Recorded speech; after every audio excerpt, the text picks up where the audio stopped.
End of course Ankita Bhandari case इतना important case था, इसलिए मेरा मानना ये है कि कभी भी किसी प्रोफेशनल पुलिस अधिकारी को इस तरीके का बयान नहीं देना चाहिए कि हम 72 घंटे में सबको पकड़ लाएंगे। ये सब फिल्मों में होता है। शुरुआत में जब आप आए तो क्या आपको लगता था कि क्या आप उतना फ्री हैंड काम कर पा रहे हैं या नहीं कर पा रहे हैं? क्या कभी किसी तरह का कोई दबाव आप लोग महसूस करते हैं? दबाव भी वहीं मैं समझता हूँ वहाँ पड़ता है जहाँ लोगों को लगता है कि सामने वाला कमज़ोर है या किसी ना किसी कारण से, उसके किसी ना किसी लालच से वो अपनी पोस्ट पे बने रहने के लिए कॉम्प्रोमाइज़ करने को तैयार है। करीब 2 साल मुझे आप ही की जो पेरेंट ऑर्गेनाइजेशन है उसमें जो मैगजीन है इंडिया टुडे, उसमें एज अ जर्नलिस्ट काम करने का मौका मिला लगभग 2 साल। इंडिया टुडे में जो सीखा वो मेरे लिए बहुत उपयोगी था। दिल्ली में ही रहते हुए उस 1.25-2 साल में लगभग 40,000 किलोमीटर मैंने मोटरसाइकिल चलाई। When I was IG BSF in Kashmir, तो वहाँ पे हम लोगों के टाइम में ही 370 को हटाया गया। हम लोगों की तरफ से टाइमली इन्फॉर्मेशन और क्रेडिबल इन्फॉर्मेशन मीडिया के साथ हम लोग नहीं शेयर करते। लगातार पुलिस के ही बर्ताव की शिकायतें आएंगी तो फिर हम जनता से या नेताओं से अच्छे बर्ताव की कैसे उम्मीद कर सकते हैं। पुलिस के पास वाकई में संसाधनों का बहुत अभाव था और मैंने उसी संसाधनों के अभाव के बारे में ये बात की थी। किस तरह से कई बार उस समय थानों में हमारे पास बिजली का बिल भरने के पैसे नहीं होते थे, पर्याप्त मात्रा में ईंधन नहीं होता था हमारे पास पुलिस की गाड़ियों के लिए। नमस्कार, आप देख रहे हैं उत्तराखंड तक और मैं हूं आपके साथ सरिता तिवारी। आज एक ऐसे आईपीएस ऑफिसर से हम बातचीत करने वाले हैं जो कि अपनी तेज तर्रार छवि के लिए जाने जाते हैं, काफ़ी अनुशासन प्रिय हैं। ये आपको हम थोड़ा सा इंट्रोडक्शन इनका पहले दे देते हैं, फिर उनसे हम बातचीत यहाँ पर करेंगे। हरिद्वार में आपको बता दें एसएसपी रह चुके हैं, पौड़ी में एसपी रह चुके हैं, देहरादून में एसएसपी यहाँ पर रह चुके हैं और लंबी चौड़ी मतलब इनकी कह सकते हैं इंट्रोडक्शन यहाँ पर हो जाएगा। तो हम आप बातचीत यहाँ पर करेंगे तो जानेंगे। सर अभी यहाँ पर अभिनव कुमार जी हमारे साथ हैं जो अभी कार्यवाहक डीजीपी यहाँ पर बनाए गए हैं। सबसे पहले सर आपका बहुत बहुत स्वागत है उत्तराखंड तक पर। बहुत बहुत धन्यवाद मैम। उत्तराखंड तक के सभी दर्शकों को मेरा प्रणाम, विशेष रूप से आपके वो दर्शक जो हमारे यहाँ उत्तराखंड के नागरिक हैं या उत्तराखंड से किसी भी तरह से जुड़े हुए हैं। और सबसे पहले तो मैं यही कहना चाहूँगा कि मेरे लिए बहुत गौरव और सम्मान की बात है कि मुझे 30 नवंबर 2023 को इस राज्य की पुलिस बल का एज कार्यवाहक डीजीपी नेतृत्व करने को मिला है, अवसर मिला है। स्पेशली इसलिए क्योंकि जब मैं 99 में पहली बार ट्रेनिंग ख़त्म करके पोस्टिंग पे आया था तो पहली पोस्टिंग मेरी देहरादून हुई थी और मेरे सामने ही राज्य का गठन हुआ और राज्य के पुलिस बल का गठन हुआ। तो 9 नवंबर 2000 के बाद से लेके अब तक लगभग 23 वर्ष से अधिक के सफ़र में मैंने देखा है किस तरह से हमारा राज्य ग्रो किया है, हमारी पुलिस फोर्स ने भी ग्रो किया है। धीरे धीरे जनशक्ति में, संसाधनों में वृद्धि हुई है, चुनौतियों में भी वृद्धि हुई है, जो पुलिस के सामने चुनौतियाँ। तो इन सब इस बैकग्राउंड के चलते मेरे लिए एक विशेष रूप से ये बहुत ही मेरे और मेरे परिवार के लिए बहुत गौरव और सम्मान का विषय है कि इस पुलिस बल की कमान मुझे सौंपी गई है। और मेरा प्रयास रहेगा कि जो मेरे प्रीडिसेसर्स द्वारा, मेरे पूर्वाधिकारियों द्वारा जो अच्छे काम किए गए हैं, उन अच्छे कामों को हम और आगे बढ़ाएं और ऊर्जा के साथ, और साथ साथ मेरे कार्यकाल में जो भी वर्तमान जो नई चुनौतियां उभर के आ रही हैं पुलिस के सामने, उनके परिप्रेक्ष्य में और जो जनता की एक्सपेक्टेशंस है उसके परिप्रेक्ष्य में हम क्या और इनोवेशंस कर सकते हैं और क्या बेहतर नई चीज़ें हम इम्प्लीमेंट कर सकते हैं, टेक्नोलॉजी, ट्रेनिंग, इन सब चीज़ों पे ध्यान देते हुए मेरी कोशिश ये रहेगी कि हमारी, यद्यपि और बड़े राज्यों की पुलिस फोर्स के मुकाबले हमारी छोटी पुलिस फोर्स है, लगभग 28,000 की हमारी सैंक्शन स्ट्रेंथ है, लेकिन ऑन ऑल की पैरामीटर्स हम कोशिश यही करेंगे कि Uttarakhand police becomes one of the top 3 और top 5 police forces in the country. Sir करीब 26 साल आपको पुलिस में यहाँ पर सेवा में हो चुके हैं, तो हम अभी तक की जो चुनौतियाँ रही इस पर भी बातचीत करेंगे और फिलहाल वर्तमान में जो आप यहाँ पर खासकर उत्तराखंड राज्य में चुनौतियाँ यहाँ पर देखते हैं उस पर भी हम बातचीत करेंगे, किस तरह के क्राइम है और किस तरह से टैकल करना है। लेकिन उससे पहले हम थोड़ा सा ये जानना चाहेंगे, अभी अभी आपको ये एडिशनल चार्ज मिला है डीजीपी का, तो आपका फिलहाल के लिए एक विज़न क्या है, किस तरह के आप क्राइम देख रहे हैं और किस तरह से निपटना है, किस तरह की स्ट्रैटेजी आप लेकर चल रहे हैं? तो कुछ अभी प्लान किया हो आपने? देखिए, जहाँ तक क्राइम फ्रंट की बात है, Uttarakhand by large peaceful state है। कोई ऐसा यहाँ जैसे हमारे जो और पड़ोसी राज्य हैं, उत्तर प्रदेश तो खैर बहुत बड़ा राज्य है, बट हरियाणा और पंजाब वगैरह की तुलना में भी अगर आप देखेंगे तो हमारा कंपैरेटिवली क्राइम की उतनी बड़ी समस्या नहीं है। लेकिन यह है कि हमारा सोसाइटी बड़ी जागरूक सोसाइटी है, तो क्राइम को लेके सेंसिटिविटी बहुत ज़्यादा है, ख़ास तौर से क्राइम्स अगेंस्ट वुमेन को लेके। तो और साथ ही साथ हर साल हमारे राज्य में 1 करोड़ से अधिक तीर्थयात्री आते हैं, 4-5 करोड़ से अधिक मतलब पर्यटक आते हैं। कुल मिला के राज्य की जो आबादी है 1.25 करोड़ की, इसका लगभग 5-6 गुना जो है हमारे राज्य में बाहर से लोग टेम्परेली आते जाते हैं। तो ये आवागमन जो होता है, इसकी वजह से हमारी चुनौतियाँ ख़ास तौर से ट्रैफिक मैनेजमेंट की बहुत बढ़ जाती है, टूरिज़्म मैनेजमेंट की, तीर्थाटन जो है, जो 4 धाम यात्रा वगैरह, इसके मैनेजमेंट की। तो ये चुनौतियाँ रहती हैं। क्राइम वाले फ्रंट पे मैं कहूँगा कि जो चुनौती हमारे, जैसे मैंने बताया, क्राइम्स अगेंस्ट वुमेन को लेके बहुत सेंसिटिविटी है। उसके साथ cyber crime has emerged as a big challenge for us, because cyber crime एक ऐसी चीज़ है जिसका मीडियम जो है मोबाइल फ़ोन है, और मोबाइल फ़ोन पूरे राज्य के दूर दराज इलाकों में भी लोगों के पास स्मार्टफोन्स हैं, तो they are also prone to online fraud and hacking and so on. तो वो भी एक बहुत बड़ी चुनौती है। और लास्ट में कहूँगा कि एक चुनौती हमारे सामने, हमारे प्रदेश में भी अब धीरे धीरे जो चिंता का विषय है, वो है ड्रग्स की चुनौती। इलीगल ड्रग्स का कंजम्पशन बढ़ रहा है। पड़ोसी राज्यों में तो ये समस्या पहले से है, पंजाब में, कुछ हद तक हरियाणा में, और इसका भी हमें क्योंकि इधर राज्य गठन के बाद हमारे उत्तराखंड में शिक्षा के संस्थानों में बहुत वृद्धि हुई है। कई सारी प्राइवेट यूनिवर्सिटीज़ खुली हैं, प्राइवेट स्कूल्स और कॉलेजेस खुले हैं, और उसमें हज़ारों की संख्या में बाहर से बच्चे आके पढ़ रहे हैं। और ये जो ड्रग्स माफिया हैं, ये इनकी टिपिकली स्ट्रैटेजी यही होती है कि स्कूल और कॉलेज में पढ़ने वाले बच्चों को टारगेट किया जाए। तो ये एक और हमारे लिए बहुत बड़ी चुनौती है। माननीय मुख्यमंत्री जी ने भी एक हमें लक्ष्य दिया है, 2025 में ड्रग्स फ्री उत्तराखंड हमें बनाना है। तो वो निश्चित रूप से उसके लिए उस दिशा में भी हमें बहुत काम करना है। एक आपने सेकंड बताया कि एक साइबर क्राइम भी एक बड़ी चुनौती हो रहा है, क्योंकि अब ये डे बाई डे बढ़ ही रहा है, और इसको लेके हम भी देख रहे हैं कि अवेयरनेस की बहुत ज़्यादा ज़रूरत है, क्योंकि अवेयर नहीं रहेंगे पढ़े लिखों के साथ भी कहीं ना कहीं ये क्राइम हो जा रहा है। तो आपको लगता है कि जिस हिसाब से अभी तक के जो डीजीपी रहे हैं साइबर क्राइम को लेके अवेयरनेस फैला रहे थे, तो उसको कंटिन्यू करने की ज़रूरत है? जी बिल्कुल। देखिए, साइबर क्राइम की जो चुनौती है, मेरे सभी प्रेडिसेसर्स भी इसको लेके काफ़ी जागरूक रहे हैं, काफ़ी अलर्ट रहे हैं, और पिछले 6-7 साल से हमारे यहाँ प्रयास किया जा रहा है कि किस तरह से उत्तराखंड पुलिस को साइबर क्राइम को टैकल करने के लिए और बेटर इक्विप किया जाए। तो इसमें मेन रूप से हमारा मानना ये कि ट्रेनिंग का बहुत बड़ा रोल है, और उसके साथ ही साथ अभी क्या है कि आईटी एक्ट में सिर्फ इंस्पेक्टर लेवल तक के लोगों को इसमें इन्वेस्टिगेट करने का प्रोविज़न है। हमारी कोशिश ये रहेगी क्योंकि अब साइबर क्राइम के इंसिडेंट्स इतने बढ़ गए हैं कि ये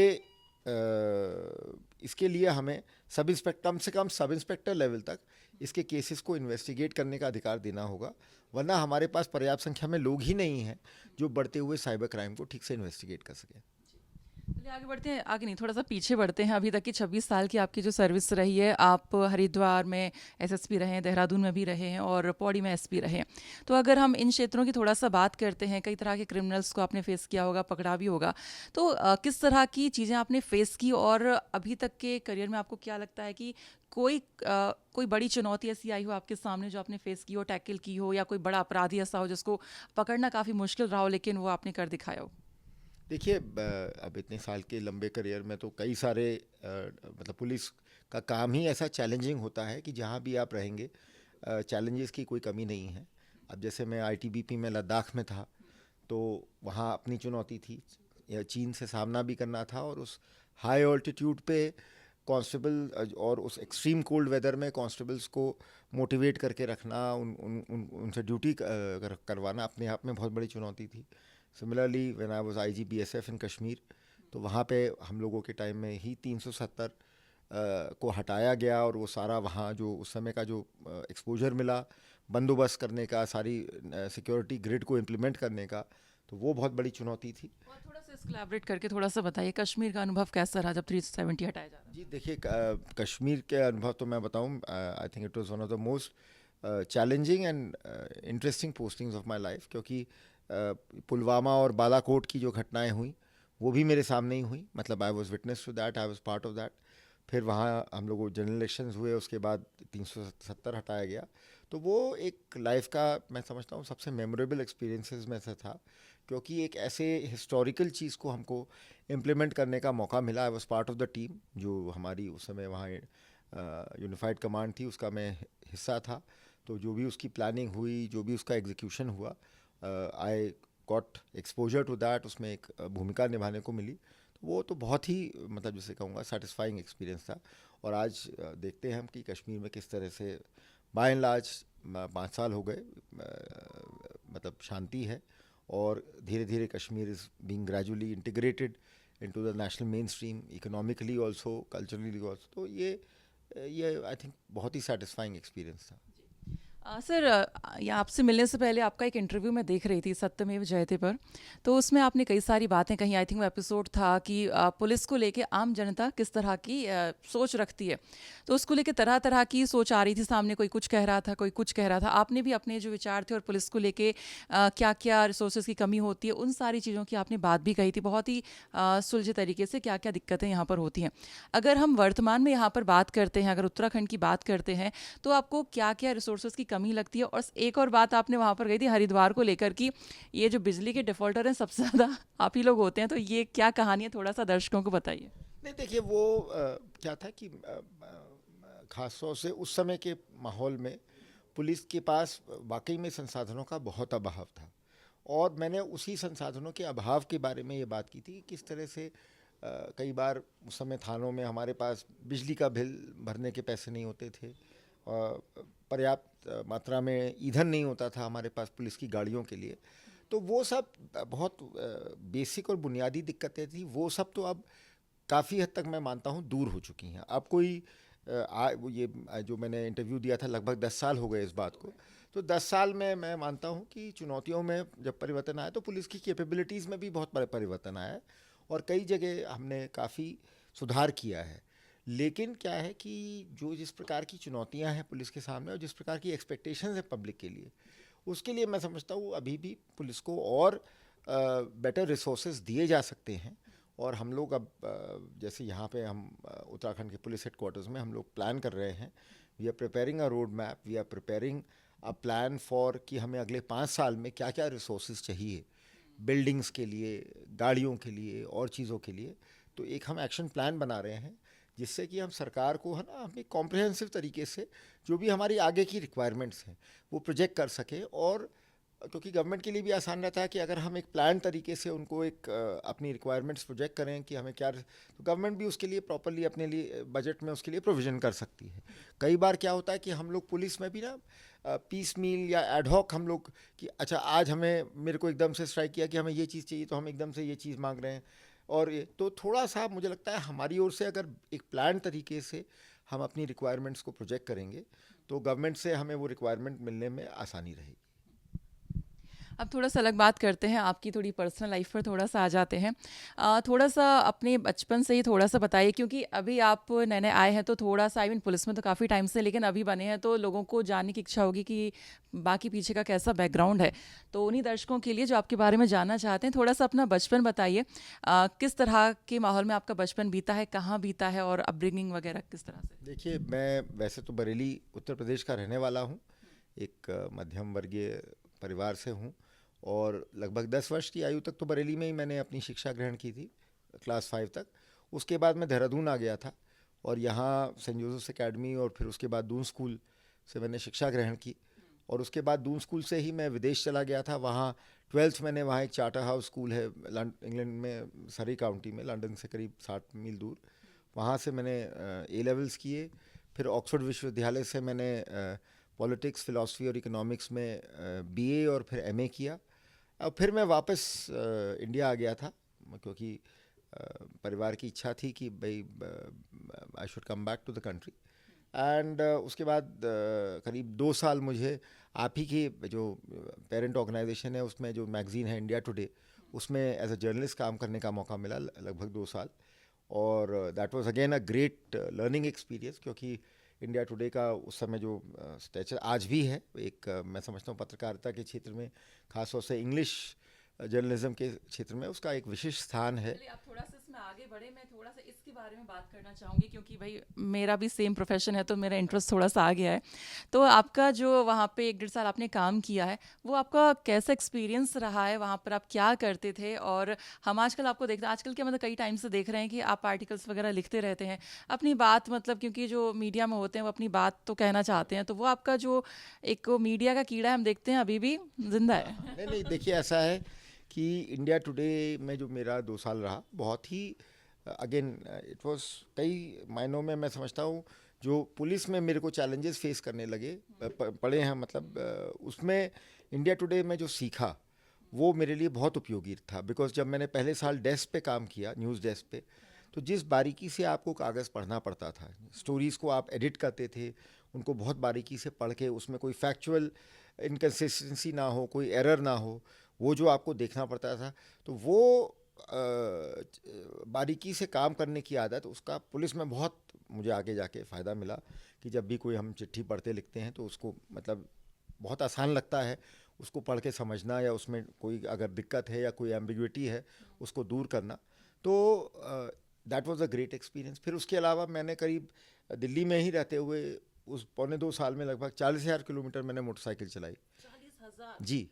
तो वो again for that was all just running around from for different stories. I was assisting the senior reporters, तो उनके लिए मतलब इधर से उधर भाग दौड़ करना, कई हाँ स्टोरीज़ भी मैंने की। मतलब उस 1.25 साल के कम उसमें कार्यकाल में लगभग 5 बायलाइंस मेरी अपीयर हुई। तो फॉर अ ट्रेनी जर्नलिस्ट हाँ बहुत मतलब मेरे लिए बहुत सौभाग्य था। बल्कि उस दौरान मई 1996 की बात है, लाजपत नगर में एक बड़ा भीषण बॉम्ब ब्लास्ट हुआ था, मई 1906। तो वो बॉम्ब ब्लास्ट मुझे कवर करने के लिए डायरेक्टली भेजा गया, जबकि मतलब और भी सीनियर जर्नलिस्ट थे, बट द एडिटर फेल्ट कि नहीं, तो इतनी बड़ी क्राइम की घटना मुझे एज अ जर्नलिस्ट कवर करने को मिली। पहले आप सवाल पूछते थे जब आप पत्रकार थे? एक इंटरव्यू करने को तो नहीं मिले, बस स्टोरीज। तो करता होगा कि कोई मतलब घटना हुई है तो इस पे सवाल आते होंगे। उस समय तो नए नए जब थे तो उस समय मतलब इतना नहीं था। और एक्चुअली क्योंकि प्रिंट मीडिया में तो वैसे अभी आप नॉर्मली पीसी में बैठते हैं, प्रिंट मीडिया में 1-to-1 इंटरव्यू में तो बहुत सीनियर जर्नलिस्ट बैठते हैं, तो कभी उस तरह से मौका नहीं मिला। बट हाँ कई सारी पीसीज अटेंड करने को उस समय मिली, अलग अलग मिनिस्ट्रीज़ की। याद आया, आपने अभी कुछ दिन पहले आई थिंक पीसी करी, अभी अभी आई थिंक 4 दिन पहले, तो उसमें शायद आपने ये कहा था, मैंने लिखा देखा था कि एक ना पुलिस कर्मचारी को, एक अधिकारी को एक जो अल्टीमेटम दे देते हैं जब कोई क्राइम होता है कि नहीं नहीं 24 घंटे में इसको पकड़ के दिखाइए, तो जो इस तरह का माहौल जनता बनाती है, तो कितना प्रेशर आप फील करते हैं? क्योंकि एक जर्नलिस्ट के तौर पे देखिए, जब आप थे तो आप खबर को कवर कर रहे हैं, एक होता है जब आप पुलिस ऑफिसर होते हैं तो उस खबर में बिल्कुल लगे हैं क्योंकि आपको उस जो भी अक्यूज है उसको पकड़ना है, और एक तरफ जनता का प्रेशर होता है। तो इस तरीके का माहौल को लेके क्या कहना चाहेंगे? और जब भी इस तरह की कई सारी घटनाएं आपके अभी तक के करियर में हुई हैं, तो किस तरह से आपने टैकल किया फिर? देखिए इसमें कोई भी जब सेंसेशनल क्राइम होता है तो हमें 2-3 चीज़ें समझनी चाहिए। सबसे पहले कि वो जो घटना हुई है, उस घटना के होने में क्या डायरेक्टली कोई पुलिस की तरफ से कोई लापरवाही हुई है, कोई नेग्लिजेंस है, या कोई कई बहुत रेयर केसेस में कुछ कई बार होता है कि कनाइवेंस की भी बात आती है कि पुलिस कर्मियों की मिल। तो एक तो सबसे पहले हमें सेंसेशनल क्राइम में ये चीज़ देखनी हुई होती है। दूसरी चीज़ ये है कि मेरा मानना ये है कि कई सारे क्राइम्स इसलिए सेंसेशनल बनते हैं क्योंकि उनके बारे में जो इन्फॉर्मेशन है वो टाइमली पुलिस ने मीडिया के साथ नहीं शेयर की होती है। तो उसमें कई बार अनवांटेड स्पेकुलेशन होता है, अटकल लगाई जाती हैं, अफवाहों को बढ़ावा मिलता है। तो अगर हम किसी भी घटना के बारे में जल्द से जल्द जो भी एक आधिकारिक सूचना, जो कि हम बिना इन्वेस्टिगेशन को कॉम्प्रोमाइज़ किए जो मीडिया के साथ हम शेयर कर सकते हैं, अगर वो हम जल्दी से जल्दी शेयर करते हैं तो फिर उस घटना को लेके उस अनावश्यक अटकल नहीं लगती है, सेंसेशनलिज्म नहीं फैलता, and then that media also then understands the incident. और आजकल देखते हैं आप कई सारी चीज़ों में अगर प्रॉपर टाइमली इन्फॉर्मेशन आप नहीं दीजिए, कॉन्स्पिरेसी थ्योरी चलने लगती है, अरे साहब इसके पीछे तो कोई बहुत बड़ा षड्यंत्र है, ये है वो, आपने देखा होगा, तो है ना। तो वो इसीलिए होती है, ये सब इसीलिए होता है क्योंकि कहीं ना कहीं हम लोगों की तरफ से टाइमली इन्फॉर्मेशन और क्रेडिबल इन्फॉर्मेशन मीडिया के साथ हम लोग नहीं शेयर करते। जी हाँ, तो ये मेरी definitely as a police chief ये कोशिश ये रहेगी कि जो भी महत्वपूर्ण घटनाएं होती हैं उनके बारे में कोई भी जिम्मेदार अधिकारी जल्द से जल्द, मतलब मैं तो ये अगेन उसमें मैं ये नहीं कहूँगा कि एक बहुत निश्चित टाइम है, but with in 24 hours at least somebody should give an official statement backed by facts। ये नहीं कि उसमें आप बस कुछ आपने दिया भी नहीं, अब हम आपको सिर्फ स्टेटमेंट बहुत ही मतलब 3-4 लाइन का जिसमें कि कोई खास नई जानकारी नहीं है वो दे दें तो वो भी आपके लिए उपयोगी नहीं है। तो ये हमारी कोशिश रहेगी। और ये मेरा मानना ज़रूर है कि जो भी मेजर घटनाएं होती हैं, कई घटनाएं स्ट्रेट फॉरवर्ड होती हैं जिसमें कि भाई ठीक है पता है या पब्लिक से हमें पता चल गया तुरंत के तुरंत कि कौन हो सकता है इस घटना के पीछे। कुछ घटनाएं ऐसी होती हैं जिनको कि बहुत ऑर्गेनाइज शातिर गैंग अंजाम देते हैं, उसमें कई बार घटना का सही अनावरण करने में और अनावरण होने के बाद चूंकि वो इंटरस्टेट गैंग हैं और राज्यों में वो क्रिमिनल छुपे हुए हैं, कहीं कुछ है, तो वो अगर उन तक पहुंचने में उनको उनकी धरपकड़ करने में हमें टाइम लग जाता है। तो इसलिए मेरा मानना ये है कि कभी भी किसी प्रोफेशनल पुलिस अधिकारी को इस तरीके का बयान नहीं देना चाहिए कि हम 72 घंटे में सबको पकड़ लाएंगे। ये सब फिल्मों में होता है, रियल वर्ल्ड में ये सब चीज़ें जो है, अगर हम प्रोफेशनल हैं तो कोई भी प्रोफेशनल आपको इस तरीके की गारंटी नहीं दे सकता। हम ये तो ज़रूर कहेंगे कि हम हर संभव प्रयास करेंगे, लेकिन जैसे अभी एक बड़ी डकैती की घटना हुई उसमें ऑलरेडी हमने उसका गैंग आइडेंटिफाई कर लिया है, कुछ लोगों को अरेस्ट कर लिया है, लेकिन अब आप हमसे ये कहें कि किसी फिक्स डेट तक हम सारे अक्यूज़ को अरेस्ट करके और सब कुछ इसको वर्कआउट इन्वेस्टिगेशन को ख़त्म कर लेंगे, तो इस प्रकार की डेडलाइंस देना मैं समझता हूँ is misleading and irresponsible. Sir, हमने आपकी जो पर्सनल लाइफ है उस पर हम बात कर रहे थे, 12th तक हम आ गए थे और पत्रकारिता पर आ गए थे, तो उसके बाद आगे हम बात करते हैं। आपने यूपीएससी चुना, यानी आईपीएस आपको बनना था, तो ये थोड़ा सा बताइए, ये आईपीएस बनने का आपका ये जो क्या ड्रीम था या पेरेंट्स ने कहा था या कहाँ से आया? देखिए, वैसे तो चूंकि मैं विदेश में पढ़ के आया था तो मेरा प्रथम रुझान तो था कि भारतीय विदेश सेवा में काम करूं। मैं ऑक्सफोर्ड यूनिवर्सिटी में पढ़ के आया था, लेकिन जब यूपीएससी दिया और रिज़ल्ट आया तो जो मेरी रैंक मिली उस रैंक पे आईपीएस मुझे ऑफ़र किया गया। तो उसके बारे में तो मुझे ज़रा सा भी उसमें इसलिए झिझक नहीं हुई आईपीएस को एक्सेप्ट करने में, क्योंकि मैं खुद जिस परिवार से आया था उस परिवार में I am the 4th generation in the police. Independence के टाइम पे मेरे परनाना वो अमरोहा जो अब ज़िला है, अमरोहा उस समय एक सिंपल थाना हुआ करता था, उस थाने के थानेदार थे। फिर उनकी नेक्स्ट जनरेशन में भी कुछ घर के कुछ रिश्तेदार हमारे वो डिप्टी एसपी तक पहुँचे, डिप्टी एसपी से रिटायर हुए। तो मेरे से जस्ट ऊपर वाली जनरेशन में मेरे एक अंकल थे, वो 65 बैच के यूपी काडर के आईपीएस ऑफिसर थे, he retired as DGP in UP. तो और उसके अलावा भी घर में और रिश्तेदार, कोई आर्मी में था, कोई एयरफोर्स में था, कोई नेवी में था, तो घर में मतलब अलग अलग यूनिफॉर्म बलों में लोग थे, तो एक एक्सपोजर था यूनिफॉर्म सर्विसेज का भी, मतलब माहौल था कि। तो जब मुझे फॉरेन सर्विस का मिलके आईपीएस मिला तो मुझे थोड़ा सा भी देर नहीं लगी कि हाँ चलो, घर में इतने सारे लोग हैं पुलिस में और सबने मतलब एक तरह से मुझे काउंसिल भी किया और मुझे थोड़ा सा आइडिया भी दिया कि किस तरीके की लाइफ होती है पुलिस में। तो और चांस की बात है कि चूंकि मुझे अपने यहाँ ही होम स्टेट मिला, उत्तर प्रदेश था उस समय, अनडिवाइडेड उत्तर प्रदेश, और फिर ट्रेनिंग के बाद उत्तराखंड में आने का मौका मिला, जहाँ मैंने बताया मैंने यहीं पे अपनी स्कूल की अधिकांश शिक्षा यहीं पे ग्रहण की। तो इस तरह से मतलब आईपीएस में आने पे मतलब this was the thing which motivated me to join the IPS, this background of family members and एक जो एक्सपोजर मिला था।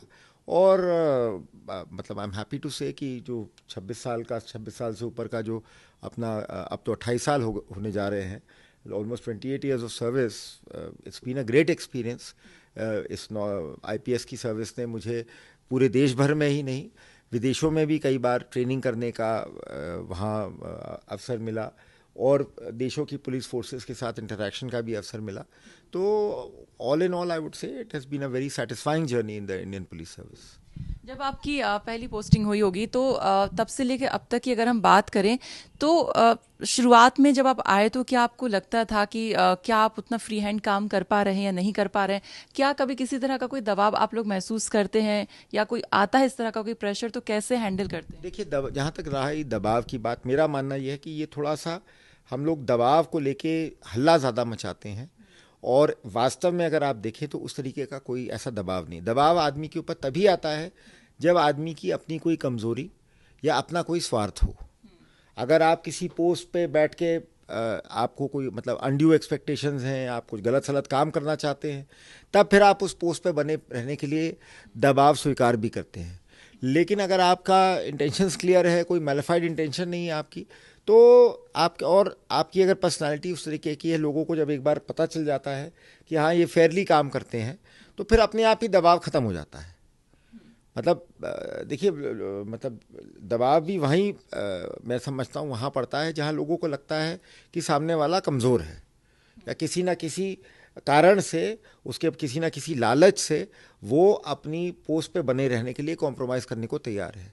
और लेकिन जहाँ लोगों को लगता है कि आदमी फेयर है, फर्म है और उसके प्रिंसिपल्स बिल्कुल क्लियर हैं, तो दबाव फिर it is not an issue. नहीं फिर भी थोड़ा बहुत आता है। देखिए, अब ये कहना हमारा ये भी गलत होगा भाई, आफ्टर ऑल जो पब्लिक रिप्रेजेंटेटिव्स हैं, हमारे एमएलएज हैं, एमपीज़ हैं या और लोग हैं, उन पे भी कोई वो अपने से तो आते नहीं हैं, वो अपने कोई निजी काम लेके तो आते नहीं हैं, वो भी जनता से जुड़े हुए ही काम लेके आते हैं, जिसमें कि उनको लगता है कि जनता उनके पास आके कहती है साहब हमारे साथ बड़ा अन्याय हो रहा है, पुलिस ऐसा कर रही है, वैसा कर रही है। तो अधिकांश केसेस अगर आप देखेंगे किसी का ज़ाती केस नहीं होता है, वो ज़्यादातर होते पब्लिक के ही मैटर्स हैं, लेकिन उनका परसेप्शन। कई बार जैसे हम देखते हैं कि कोई विधायक हैं सड़क पे किसी को मार रहे हैं या कुछ कर रहे हैं, तो इस तरह के केसेस भी आते हैं, तो इसमें भी कोई एमएलएस वगैरह के प्रश्न। हमारा सीधा मानना ये है कि ये सब कानून किसी को भी हाथ में लेने का अधिकार नहीं है। पुलिस को, जब पुलिस को ही अधिकार नहीं है कानून हाथ में लेने का, तो और किसी को कैसे अधिकार हो सकता है। तो ऐसे में मेरा अपना रवैया ये रहता है कि सबसे पहले तो मैं अपने पुलिस फोर्स के अंदर जो कई बार होता है इनडिसिप्लिन या बैड बिहेवियर की जो शिकायतें हैं, पहले हम अपने आप को ठीक करें, उसके बाद हम एक्सपेक्ट कर सकते हैं कि नेताओं से या जनता से या सिविल सोसाइटी से कि उनका बर्ताव भी अच्छा हो। लेकिन जब कंटिन्यूसली मैं देखता हूँ, मेरा ये भी मानना है ना एट द सीनियर लेवल, कि अगर लगातार पुलिस के ही बर्ताव की शिकायतें आएंगी, तो फिर हम जनता से या नेताओं से अच्छे बर्ताव की कैसे उम्मीद कर सकते हैं। एक और सवाल आपसे पूछना चाहूंगी। अभी हम पिछले 1-1.5 साल से देख रहे हैं कि पेपर लीक के इश्यूज उत्तराखंड में काफ़ी ज़्यादा हुए हैं, हालांकि और भी राज्यों में होते हैं, यहाँ पर भी होते हैं, और इस पर नकेल कसने के लिए एक एसआईटी बनी है, प्रॉपर काम इसमें हो रहा था, हमने देखा कि कई सारी गिरफ्तारियां भी हुई हैं। तो क्या इसी तरीके से इस पर लगाम लगाने के लिए नकल माफियाओं पर हमने देखा कि इसको लेके एक कानून भी बना है, तो क्या इसी तरह से कंटिन्यू रहेगा? इसको लेके आपने क्या सोचा हुआ है? देखिए, नकल से जुड़ी हुई जो कंट्रोवर्सी पिछले साल हुई थी, सरकारी नौकरियों में गड़बड़ी के आरोप लगे थे, पेपर लीक होने के आरोप लगे थे, ये एक ऐसा विषय है जिसको लेके हमारे माननीय मुख्यमंत्री जी और प्रदेश सरकार बहुत ही गंभीर है। It is not just an issue limited to the police department. ये व्यापक एक विषय है जिसमें कि सरकार बहुत ज़्यादा चिंतित है। जो हमारा युवा वर्ग है, जो बेरोज़गार, शिक्षित बेरोज़गार हैं, वो बहुत ज़्यादा चिंतित हैं। लोगों में आक्रोश भी था कि भाई किस तरह से, क्यों ऐसे इस तरह से नौकरियों में गड़बड़ी पाई जा रही है या पेपर लीक हो रहा है, ये वो। तो ये तो मैं इसमें आपको आश्वस्त करना चाहूँगा कि जो भी काम 1.5 साल में मेरे प्रीडिसेसर के इस दौरान के कार्यकाल में हुआ इस फ्रंट पे, उसमें हम कोई जिसे कहते हैं लेटअप या कोई उसमें वो नहीं आने देंगे, ढिलाई नहीं आने देंगे। उसी सीरियसनेस, उसी कमिटमेंट के साथ वो सारे जो पुराने इन्वेस्टिगेशंस पेंडिंग हैं इसमें उनको आगे बढ़ाया जाएगा। और आगे भी मैं बता दूं, हम सरकार ने जिस तरह से सख्त कानून लाई है, पेपर लीक करने वालों के खिलाफ उनकी संपत्ति जब्त होगी और तमाम चीज़ों के लिए बारे में जो सरकार कानून लाई है, तो वो उससे सरकार की मंशा भी स्पष्ट है कि आगे भी उत्तराखंड पुलिस के लिए इस तरीके की चीज़ें प्रायोरिटी रहेंगी। एक और सवाल, करीब 1 साल हो गए अंकिता भंडारी मर्डर केस को हुए। पौड़ी की वो बेटी, पहाड़ की बेटी कहेंगे, और पौड़ी के आप एसपी भी रह चुके हैं, तो किस तरह से इस केस को आप देखते हैं? क्योंकि इतना वक्त यहाँ पर हो गया है। अगर हम अंकिता के पेरेंट्स की बात करें तो वो आज भी इंतजार कर रहे हैं कब न्याय मिलेगा, हालांकि हियरिंग वगैरह चलती रहती है। तो इस तरह के केसेस में आप क्या एक्सपेक्ट करते हैं कि कितना टाइम लगना चाहिए, या जितना भी टाइम लगा है ठीक है, या कितना लगेगा? क्या आपका सोचना है? देखिए, नेचुरली इस प्रकार के जो महिलाओं के खिलाफ अपराध है, it's a very very sensitive category of crime, और ये ऐसी कैटेगरी है जिसकी हम पुलिस मुख्यालय स्तर पर भी नियमित रूप से मॉनिटरिंग, समीक्षा करते हैं। End of course Ankita Bhandari case इतना इम्पोर्टेंट केस था कि यहाँ पुलिस मुख्यालय से ही एक लेडी डीआईजी को उस इन्वेस्टिगेशन टीम को लीड करने के लिए लगाया गया। तो this tells you the importance we attach to that case. Unfortunately वो उस केस को लेके थोड़ा बहुत ज़्यादा पब्लिक में नाराज़गी थी, आक्रोश था और सेंसिटिविटी थी। उसको कई लोगों ने कोशिश की, मतलब इधर मतलब you know to compare it with other very gruesome cases like Nirbhaya and all. तो मेरा मानना यह है कि ये मतलब बिल्कुल हमारे लिए एनी सच केस जिसको लेके पब्लिक में इतनी आशंका हो, इतना गुस्सा हो, इतना मतलब आई वुड से इवन भय हो, तो उस केस को सीरियसली प्रोफेशनली इन्वेस्टिगेट करना प्रायोरिटी पे हम सब की जिम्मेदारी बन जाती है। और आई एम हैप्पी टू से कि अंकिता भंडारी केस में यही कोर्स ऑफ एक्शन लिया गया। अब क्या है कि अब वो केस ट्रायल पे है, उसमें विटनेसेस का एग्जामिनेशन और क्रॉस एग्जामिनेशन चल रहा है। एक बार वो जब ख़त्म हो जाता है फिर दोनों पक्ष के वकील अपने अपने फाइनल आर्ग्यूमेंट्स कोर्ट के सामने रखेंगे और उसके बाद कोर्ट का निर्णय आएगा। तो मेरा इसमें बस आपके चैनल के माध्यम से मैं ये उत्तराखंड की जनता को और बाकी सारे आपके दर्शकों को आश्वस्त करना चाहता हूं कि पुलिस के स्तर से इस केस में हर संभव कार्रवाई की गई है। हमने साइंटिफिक तरीके से एविडेंस जुटा के सब कुछ किया गया है, लेकिन अब ये मामला कोर्ट में है। तो अब कोर्ट में इसका क्या आउटकम होगा इसके बारे में मेरी कोई टिप्पणी करना उचित नहीं होगा। प्रेशर की बात कर रहे थे, इस तरह के जब केसेस आते हैं तो जनता का इतना प्रेशर होता है सर, और आप लोग जो इन्वेस्टिगेशन है वो सब चली रही होती है, कोर्ट में मैटर चला जाता है, तो यही सब चीज़ें अब टैकल करनी है। तो जैसा आपने कहा भी था कि कम्युनिकेशन गैप भी हो जाता है, चीज़ों को अपडेट करना है, तो इस पर आप क्या कहेंगे? देखिए, इस केस में खास तौर से हमने इस केस से सबक भी लिया है कि जो ये केस इतना बड़ी कंट्रोवर्सी बन गया, उसके पीछे हमने कारणों को भी समझने की कोशिश की है कि क्या हमारी जो इनिशियल रणनीति थी इस केस को हैंडल करने में, उसमें कोई कमी रह गई जिस वजह से ये केस इतना ज़्यादा हाईलाइट हो गया और पब्लिक में इतना गुस्सा आ गया। तो हमारे लिए देखिए, definitely we are a democracy. तो सिर्फ हम कहें कि सिर्फ कानून के हिसाब से इन्वेस्टिगेशन करना और ये करना और वही हमारा बस काम है, ऐसा नहीं है। जनता के प्रति हमारी जो जवाबदेही है वो निरंतर है। इट इज़ मतलब 24/7 की जवाबदेही है पुलिस की, और इस जवाबदेही से हम कभी भी पीछे नहीं हटेंगे। और हमारी कोशिश यही रहेगी कि आगे भी जब कोई इस तरीके का सेंसिटिव केस होता है तो एक सिस्टमैटिक तरीके से, प्रोएक्टिव तरीके से हम पब्लिक को उस केस के बारे में रेलेवेंट जो भी हम इंफॉर्मेशन सेफली शेयर कर सकते हैं, इन्वेस्टिगेशन को कॉम्प्रोमाइज़ किए बिना, वो हम नियमित रूप से पब्लिक को शेयर करते रहें और मीडिया के साथ शेयर करते रहें, ताकि किसी को भी उस केस के बारे में अनावश्यक अफवाहें फैलाने का मौका ना मिले। और मैं फिर से यही रिपीट करना चाहूँगा अपनी बात को कि अंकिता भंडारी केस को लेके पुलिस विभाग की ओर से सभी संभव प्रयास किए गए हैं।